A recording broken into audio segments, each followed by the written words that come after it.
Good morning, everybody. Heart-led leaders, teachers, coaches, therapists, and those who've been struggling with gut health challenges, digestive issues, food sensitivities, or people who are just curious about how to optimize your health and well-being by paying attention to your microbiome. I'm going to talk today about training your gut. So maybe you've heard of focusing your mind, listening to your heart. What about training your gut? You can train your gut to become more balanced, to be able to digest a wide variety of foods. I lived for 10 years of my life and I stayed away from dairy, soy, and gluten. On top of that, I experimented and at different times was vegetarian and vegan, on top of being allergic to dairy, gluten, and soy. So I had a very restrictive diet for many years, and it was really difficult. And in the last couple of years, I've learned so much that explains what I was going through. And I've actually been working to rectify and heal my gut, my microbiome, and I've been having amazing and wonderful results. So I'm here today to share with you guys the 3 things you must know in order to train your gut to be healthier, stronger, and therefore your life to be improved by your gut health. So the first thing that you must know, okay, is that when you're reintroducing food that has that you've been sensitive to in whatever degree, you must go low and slow. Okay? This is because the reason you're unable to digest that food or that you are experiencing indigestion, bloating, food sensitivities, right? Like having sensitivity to gluten or soy, right? Is because of something called dysbiosis, which means there's an imbalance of the bacteria in your gut. So maybe, for example, in the case of somebody who says, oh, I can't eat beans, I can't digest beans very well. And this was me at one time. I get gassy and bloaty, right? One of the reasons that you may not be able to digest the beans properly is because there has been some kind of damage or shift in your microbiome, and you currently don't have the microbes to break down the fiber of those beans, right? And so therefore your body doesn't break it down very well, it doesn't utilize it very well, and you experience gas and bloating or other symptoms when you eat that food. Now, the thing is that there's a threshold that each one of us has based on our microbes, where you could probably eat 2 little beans and have no problem. But if you tried to eat an entire bowl of black bean soup, then you might be doubled over with gas and bloating and in pain, right? So each of us has a threshold of how much gut bacteria we may have that can break down that particular food. So when you're reintroducing something, like say you've been staying away from wheat, well, if you go and eat like a giant hoagie sandwich after you've been staying away from wheat, you might experience the reason why you stayed away from the wheat. But if you ended up eating just one small cracker, you might not have that experience. So going low and slow when you're reintroducing foods that classically maybe you haven't been able to digest is the way that you can start training and reconditioning your gut to be able to break down that food. Okay, so low and slow might mean, okay, I want to eat beans again. I know I've heard they're so healthy for my heart. I know they have all kinds of iron and folate, and they're supposed to be this really good food, and I actually really enjoy the way they taste. Let me see if I can start incorporating them into my diet again. Okay, and I feel like I love beans now, which I didn't used to. I could do like a whole live just on beans, and I probably will. But you would then decide, well, maybe I'm not going to eat 4 tablespoons of hummus. Maybe I'm just going to have half a teaspoon with my salad or on my crackers today.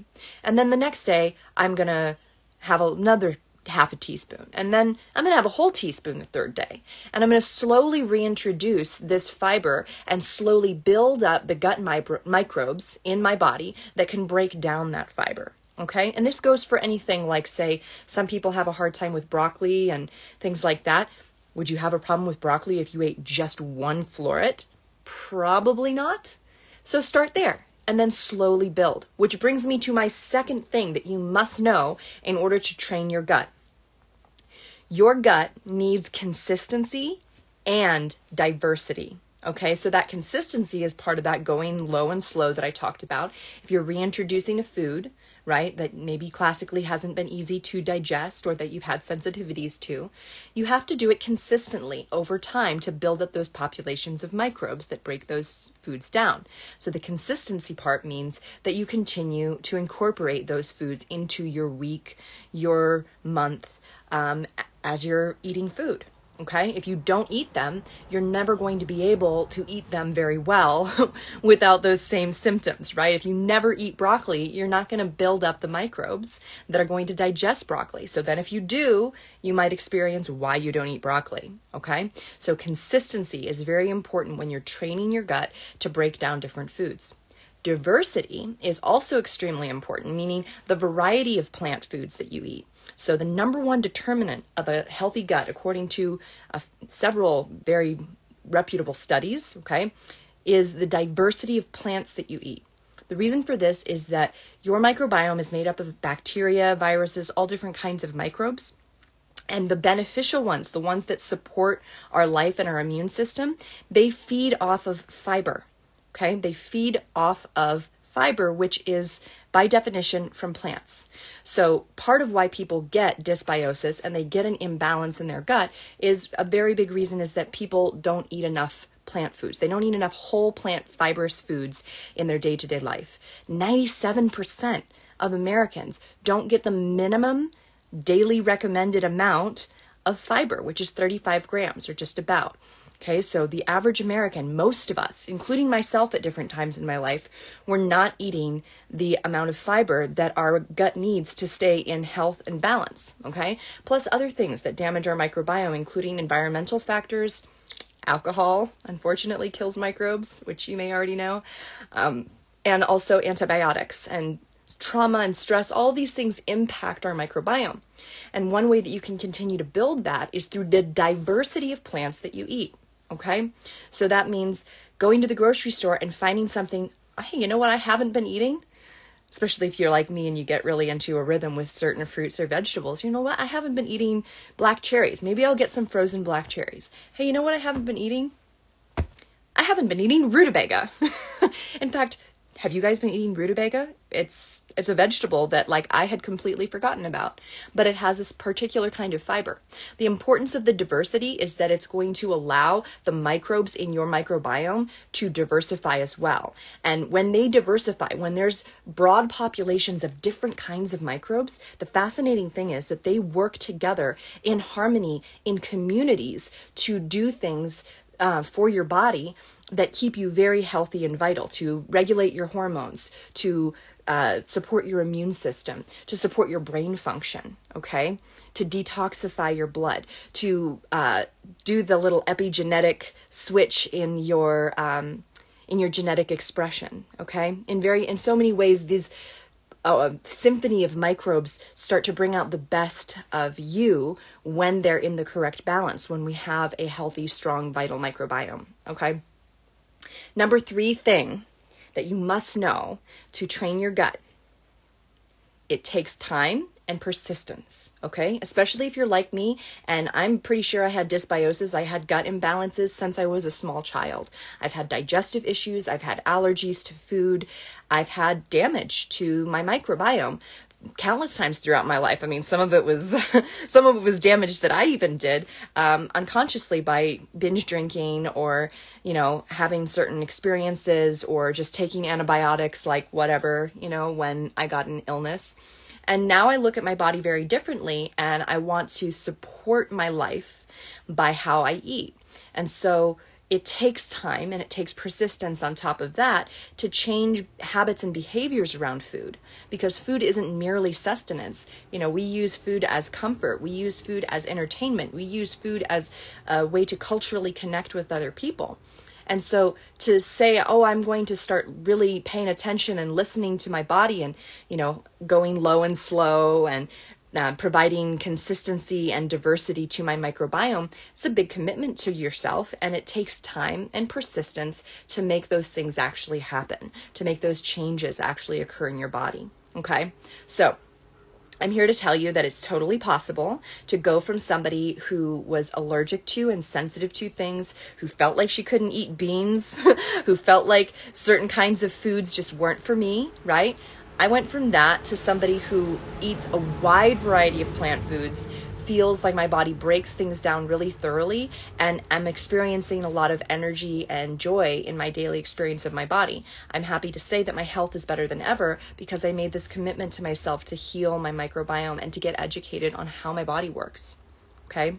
So, it's complex, and there are many other factors, some of which I mentioned, that can impact the health of our gut microbiome. Next week, I'm actually going to be going live to talk about how my emotional experiences interacted with my food habits and how fear and anxiety around food created kind of a feedback loop of misery and a self-fulfilling prophecy in terms of being afraid of eating certain foods because I would have some reaction. I would have a food sensitivity or gut response. And what I realize now is my emotions were contributing to that response. So next week, I'm going to come live and talk more about that. I'm going to talk about the connection, the somatic emotional connection between what we eat and the experience that we have. Okay, so this is a multi-layered issue. And the first step that you can take in the direction of training your gut to break down a diverse variety of nutrient-dense foods is simply just picking out a new vegetable or picking out a new fruit. And don't think that you have to eat a pile of it. Eat a little bit, and then the next day, eat a little bit more. Seriously, going low and slow, number one, right? That's the big mistake that a lot of people make. They decide to go healthy and they eat a giant pile of kale and then their stomach hurts because they don't have the microbes to break that down, okay? So going back over the 3 major things that you must know to train your gut. Go low and slow, right? The giant pile of kale can wait till a later time when you're at expert level with your gut microbiome. 2, you need consistency and diversity of plants. You need to consistently take in a little bit of this plant food or a little bit of that food in order to build that diversity of microbes through the diversity of plants over time. 3, it takes time and persistence. So don't be hard on yourself if it doesn't all happen in 3 weeks. This is a lifestyle shift ultimately towards a way of eating that supports the health of your gut microbiome and therefore supports your overall health at a very deep level. Okay, so don't get discouraged if one day you don't eat the right thing or eat clean. It's practice and it's progress over perfection any day of the week. Okay, so let me know if you have any questions down here. I'm sure there's some things that I didn't quite cover. If you've struggled with food sensitivities, please let me know in the comments, and I'd love to share and talk about that experience because that really marked most of my life as a child and adult was someone who struggled with food and food sensitivities. So, love to hear from you guys, and I'll be back next week to talk about the somatic connection between our thoughts, our feelings, and our experiences with food, and how that shows up in our reactions when we eat something, in our experience of our bodies. So, I hope everybody's having an absolutely beautiful day, and yeah.